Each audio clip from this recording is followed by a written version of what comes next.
I got started in the dating industry by starting an adventure club in Silicon Valley back in 1996. A couple of people came through the club that inspired me. One of them was the founder of Friendster. I worked with him in 2002. And I can tell you that Friendster was started with dating in mind. In fact, Jonathan had it in mind back in 2003 or so that he'd eventually end up charging $10 a month. And what does that tell you? He actually was out of a relationship and was looking and came through my club, and he thought internet dating was, quote, cheesy. So in 2004, I was working with Friend Finder. The other person who came through my club was the founder of Friend Finder, Andrew Conru. And so I ended up working with Andrew in 2003, and it occurred to me that there was a lot of news that was coming across my desk. There was a lot of intel, and I just didn't have enough time to read the news, so I figured, okay, it would be nice if somebody reviewed and summarized the news. I couldn't find them at the time, so I created OPW. And right now, it's more of a historical reference, I think, for you. We do short form, so we summarize the news every day and keep it to a paragraph, basically. In 2005, I started Courtland Brooks, which is a consultancy to the dating industry, and in 2007 started IDEA. So IDEA used to stand for Internet Dating Executive Alliance, and I used to kid that the whole point of IDEA was not to have a point, just to have a drink. And that's what we did for 10 years. Just got to get together, have a drink, and meet other people in the industry. It changed about a year or two ago. We changed it to Internet Dating Excellence Association and formalized it a bit more. But the overarching goal of IDEA is to grow the entire industry. The idea behind Courtland Brooks is to grow individual companies. So we do a raft of services. We help with strategy, business development, media relations, etc. And we've got a team of 29 people who've been recruited largely through dating conferences over the years, who are former industry professionals. Full disclosure, I've had some involvement with these companies before, so you could accuse me of being slightly biased, and I've got some involvement with these folks. These are mentioned within this presentation, so there's my bias. So market numbers. What are the top dating apps in the UK? Fresh off the App Annie rankings, we've got Tinder, number one. It's actually the top ranking service on the iTunes store in terms of monetization. So it's Tinder, Bumble, Badoo.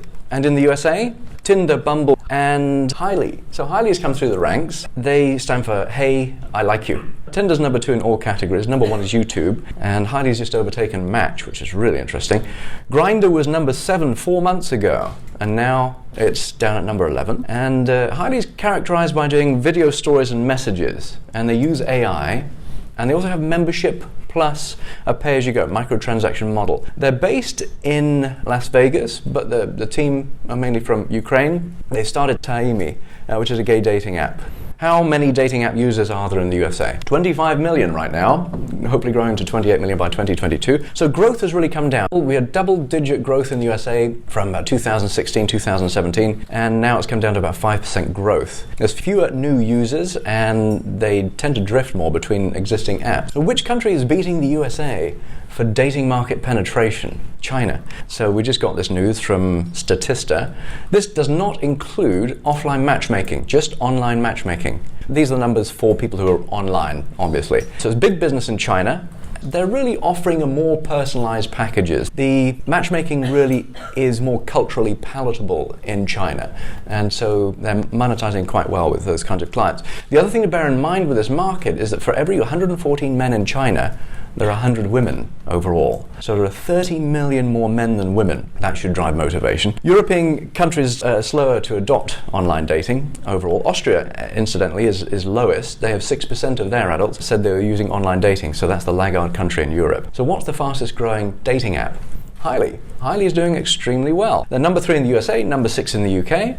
Users, incidentally, are verified by moderators, and they claim to go beyond swiping. Users can watch stories, and the app offers icebreakers. They're really hanging their hat on AI at this stage, observing behaviors, and they charge quite a lot. They charge $15 a week. $120 a year. So data from Comscore shows us that 82% of users are male, so they're skewing heavily male.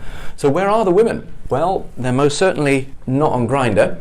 Although 6% are women, then there's Highly 18% women, and Lumen, interestingly enough, coming in at 24% women, whereas our time is 47%. So that's interesting. It's an older demo on Lumen, and yet they are still significantly male. So that tells me our time is probably skewing older. So you see the more matchmaking-esque long-term relationship services are coming in at majority women. Elite Singles, eHarmony, and Hinge, the majority women. So how's Match doing overall? Growing gangbusters, amazing. They should pop $2 billion in 2019 and $1.7 billion last year, 550 million operating income. Where's the growth? Well, the growth for Match is coming through the form of Tinder and international. Let's have a look at Tinder. How many members have they got? Paying members? They got 5.2 million paying members. It's up 40% year over year. Let's have a look at some of the top news. What are you just a little bit worried about at this stage? I don't think they like dating. Something tells me they don't like dating. You remember some years ago they actually banned dating ads for some while? And what they saw was back then that the people were complaining about dating ads basically. And we were quite aggressive on the Facebook platform, of course. It was a wonderful place to advertise. So they just flat out banned that dating advertising for some period and then started whitelisting dating apps back onto the platform. Match, eHarmony, etc. So Facebook dating was announced in May 2018. They finally rolled out in the USA very recently. They did test in South America and Southeast Asia first to refine the product. And it's opt-in. Of course, it's focused more on serious relationships. They're free. There's no ads. Although Facebook has recently changed its tagline. And so what's their key messaging and tagline? It's free and always will be. Who does that remind you of? Remember Plenty of Fish? So Plenty of Fish was put away your credit card. And then it's quick and easy, which says a couple of things. Back in 2018, we actually did a survey of industry executives to see what you thought of Facebook entering the market. So this was called 39 Dating Industry CEOs Weigh In on Facebook's Entry into the Dating Market. And the two things that I remember from that feedback, Mandy Ginsberg, the head of Match, said, we're not worried, we welcome them into the market, and it only underscores, it should grow the market overall. Which makes sense. And my favorite comment came from Andrei, the CEO of Mamba, the top dating site in Russia, and he said, at the opposite end of the scale of positivity, he said, look, when Facebook dating enters the market, they'll take 50% of the dating market. When Instagram enters the dating market, they'll take the other 50%. Hopefully not. How does the market react to the news that Facebook was entering the market? Here we see a graph of Match Group stock performance, and this is the point at which Facebook dating was announced. So it was actually quite a considerable bump. The market was not quite so bullish about Match after that announcement, but it recovered in time. And then they had another little bump when Facebook was announced as launching in the USA. Wisdom of the crowds, user sentiment tells you something, investor sentiment tells you something. But overall Match growth, it's 240% growth in the last 2 years for their stock. 41% up 41% year over year, so doing tremendously. So where's the Match Group headed? So they bought HARMONICA recently, which is a company which was founded in 2017. There's 12 people on this team, and they have joined Match, and they're creating an English version of the app. So this company is based in Cairo. They'll be looking after the Middle Eastern market, basically. What did they miss out on? Well, they missed out on Muzzmatch. Muzzmatch went on to raise $7 million. They've got 1.5 million users at this stage, and the money is going to be used for international expansion. Interestingly, this company has been profitable for 2 years, and they're funded now by Y Combinator and a hedge fund named Luxor Capital, among others. So what's hot? I think meaningful advertising is hot. In the meaningful relationships and matchmaking and dating industry, I don't think we're doing quite enough meaningful advertising, really. I really love this ad. This is brand new from Lumen. And so what they're showing here is, this is an 87-year-old skydiver. And we've got a 55-year-old breakdancer, and the tagline is 50 is just the start. When you consider Our Time, I was like, Our Time, is that a good name? Our Time is up, Our Time is I get it, but silver singles. I think people in this demographic, I'm 47, I'm 3 years away from being 50 in there, so I hope 50 is just the start. Maybe I should take up karate. This is a 70-year-old karate expert. I think that's a great positioning. Also Hinge. I think we can take some inspiration from Hinge with their new tagline. It's quite amazing. The app that's designed to be deleted. The dating app designed to be deleted. And Hinge is dying for you to delete Hinge. I'm just stating the obvious in some ways. If they're doing a good job, then they're going to end up getting deleted. The problem with being deleted, really, and I think the reason Facebook, just changing the subject slightly, the reason Facebook could do very well over the long haul is that they have the ability to complete the feedback loop. So, when somebody deletes one of our dating apps, what happens? What do we read from that? They're either very happy or very unhappy, probably, in all likelihood. But we can't really discern the difference.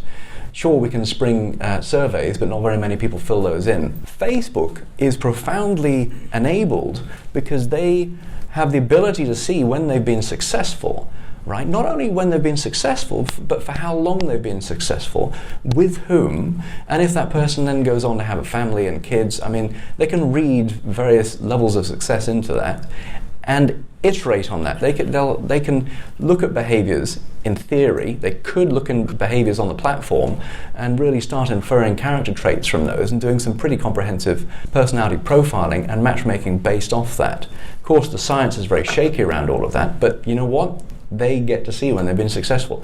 For the first time in history, a lot of these theories, in theory, should be able to be tested. So in the short term, I don't think we need to be too worried. In the long term, I think we need to be quite worried and inspired. So video, I think, is very hot as well. We've just seen Tinder, some news fresh off the wire as Tinder's getting more into video. WebDate was actually one of the first properties, and full disclosure, WebDate are a prior client. WebDate was one of the first companies to do video back when we were running on J2ME, and here's Mo, who kind of engineered it. so Mo goes back to WebDate days, and so WebDate did video, and kind of I remember the idea behind that was that people could go and have their first date on the phone rather than getting surprised in a restaurant when someone shows up and they're not really who they said they were. So that's kind of the value behind video, one of the values. We have the Meet group doing some very interesting work in video, one-to-many, with a very different dynamic. So if you think about the economics that we deal with on dating apps, you have a few people that get a lot of attention and then a lot of people who don't get very much attention. So what they've very effectively done is redress that balance by allowing those few that greet attention, want attention, fairly high ego in some cases, they can get all the attention they want, so they're satisfied.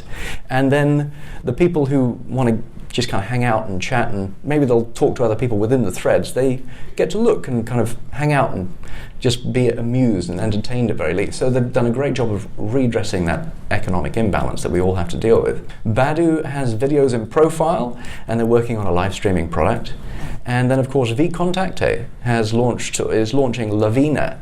So another Facebook, they're the Facebook of Russia, basically. They're launching Lavina, and that's going to include video chat. So another hot topic, really, is online safety and privacy. I really think a lot of this is going to be driven around the Facebook controversy. I think this is driving a hit on Section 230 in the USA. I think there are groups that are gathering and forces gathering to try and undermine 230. 230 is very important because it's very key to all of our businesses. The key behind 230 is that we are not responsible for what people do on our platforms. That's the key behind it that allows us not to get sued out of existence every time somebody does something crazy. That is very touchy subject for all of us. I'd implore you to have a look at the upcoming California Consumer Privacy Act, CCPA, which is coming out January 1, 2020. That's really going to act as kind of a inspiration to other states and possibly inspiration for another national standard in the USA. The good news is it's only for companies over 25 million. So that's one of my concerns. Thank you very much.